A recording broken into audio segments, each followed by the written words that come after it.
Good day, Philippines. I am Rowena Lucero. And I am Nesbert Mertonia. This is Spot Flashing News. Today is Thursday of May 20 and you are watching Our top stories for today. Philippines COVID-19 fatality rate increases. Issues on West Philippine Sea deepens. Japan hit by massive 6.8 magnitude quake, no significant damage reports. Rabia Mateo ends mischievous journey after making on the top 21. Trillanes tweets Duterte remark on keeping ships in West Philippine Sea. For our local news, EPL Zamboanga Sibugan records 29 active cases of COVID-19. And for news feature, how resilient Filipino people during and even before this lockdown.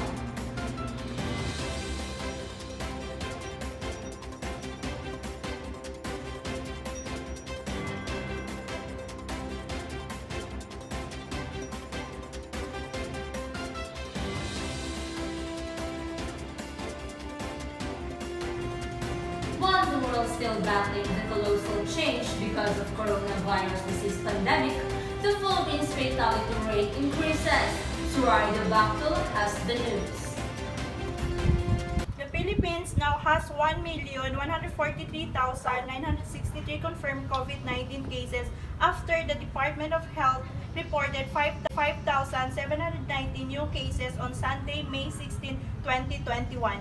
The DOH noted that the relatively low number of the new cases announced on Sunday was due to the low testing outputs of laboratories on Friday, May 14, 2021. Meanwhile, recoveries are up by 7,541, raising total recoveries to 1,069,868. Of the total cases, 54,904 are active. Surayda Bactol, Spot Flashing News. And that is Surai de Bacto for a COVID-19 update. Thank you, Surai. Meanwhile, an issue on West Philippine Sea deepens after President Rodrigo Roa Duterte made a commentary on the issue. For more information, here is Jello Reyes. Philippine President Rodrigo Roa Duterte said he will not withdraw Navy and Coast Guard boats patrolling the disputed South China Sea, insisting the country's sovereignty over the waters is not negotiable. Tension over the sea, which China claims almost entirely have spiked as Beijing refuses to pull out vessels from the Philippines' exclusive economic zone and Manila steps up maritime patrols. Duterte's remarks came after the country's defense department said China has no business telling the Philippines what we can and cannot do with their own waters. As I've said before, to repeat, I am not ready to withdraw. I do not want a quarrel. I do not want trouble. I respect your position and you respect mine. Jelity Reyes, Spot Flashing News. Japan hit by massive 6.8 magnitude quake but seems to have caused no significant damage. For the details, here is Jen Septimo.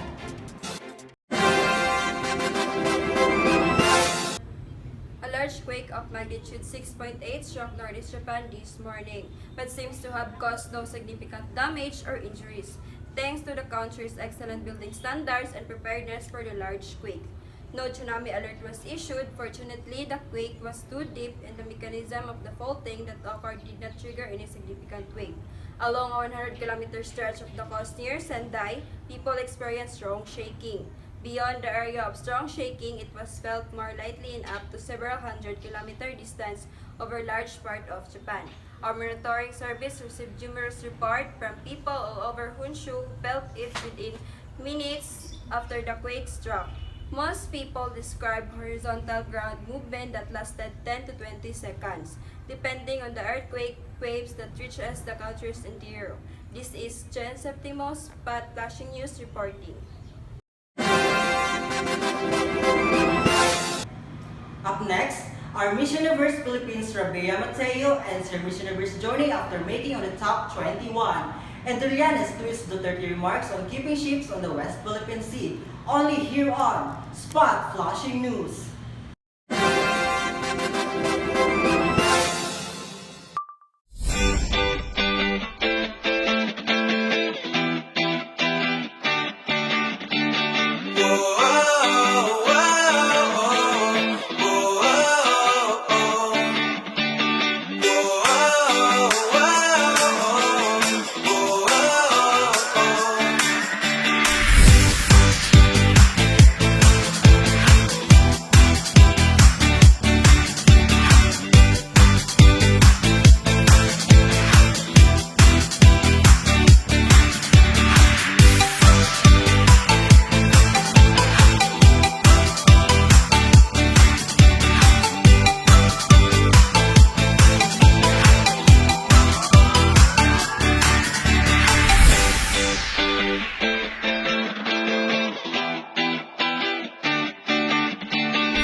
Park Hotel in Florida filled with excitement as different gorgeous and stunning ladies representing their home country competing for Miss Universe 2020.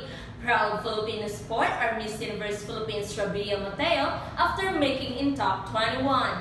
Pia Fuentes has the details. Rabia is a woman of aspiration and it is her dream to win Miss Universe, a beauty pageant that can change her life and promote her advocacy in life.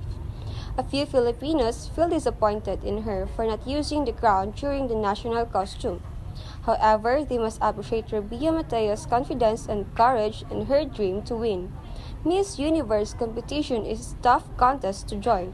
Someone wins, someone loses. Regardless of the outcome of the pageant, Rabia still deserves millions of applause and appreciation for her contribution to Miss Universe.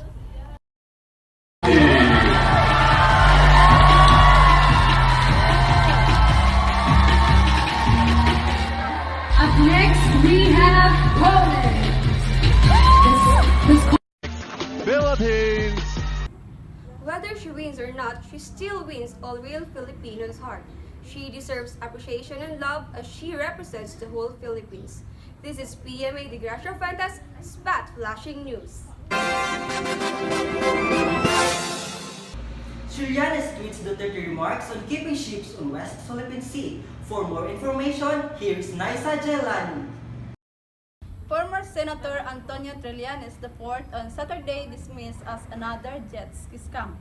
President Rodrigo Duterte's latest statement towards China, "Our friendship will end here." Duterte tells China that he won't withdraw ships from West Philippine Sea. Trillanes stressed that Duterte keeps on reviving the Scarborough Shoal issue to divert the attention of the public. Trillanes' staunch critic of Duterte on Wednesday said to China eyeing to replace Vice President Leni Robredo as the presidential candidate of opposition coalition Isang Bayan in the 2022 elections. Malacanang said the former senator is free to dream of becoming chief executive. Robredo's camp, meanwhile, said the official has yet to make known her plans for 2022. Ang tawag dyan pang-11 na yan. Naisahan ka na nung una, nanaloko ka na, naisahan ka ulit, so 11 yan, 11 ka na. Mau-11 yung Pilipino niyan kung paniniwalaan ulit nila si Mr. Duterte. This is Naisa Jelani, Spot Flash News.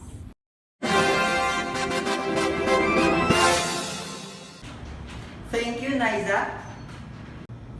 Filipinos are still fighting the COVID-19 pandemic. Counts of COVID-19 cases still rises in different certain regions. Ipil Zamboanga Sibugay records 29 active cases of COVID-19. For a COVID-19 update, here is Rose Nasamkalia.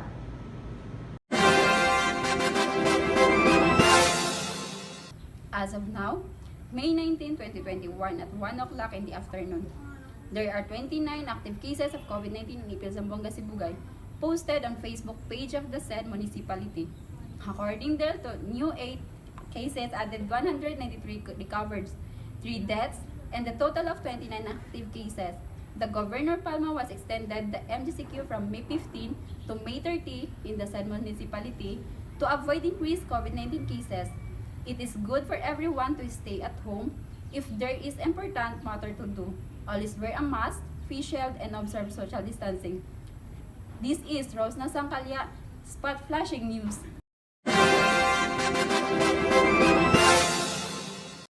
For our news feature, Filipinos are being resilient on how to survive and make a living during this pandemic. For our news feature, let's take a look at this with Elfa May Herla. Sa imong edad karon tay nga 69, unsa gipangandoy nimo sa imong kinabuhi tay? Doon na raon ta pero dili man kaya kay tigulang naman. Ida-idara naman. Pero ali sir, aning gabuhi ra po ko. Ko ang gawaling mo para sa anak. Nag-drive ko sige para sila mabuhi po kay doon na po mabuhi-buhion.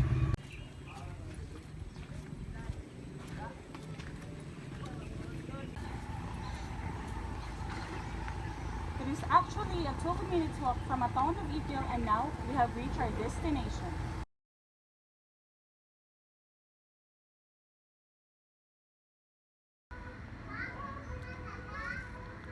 Out of the government social amelioration program, a 69-year-old Tay Danilo managed to build a tiny makeshift for her 8 children that they now called home.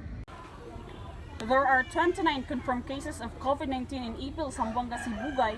Meanwhile, this number is increasing and the hopes and the lives of people like Tay Danilo is decreasing and imperial. Vaccine and mass testing are the outcry of less privilege in our country. And if these means are still compensated and taken for granted, COVID will remain to the poor's greatest element. Together with the cameraman Mark Martonia, this is Alpha May Herla, Spot Flushing News.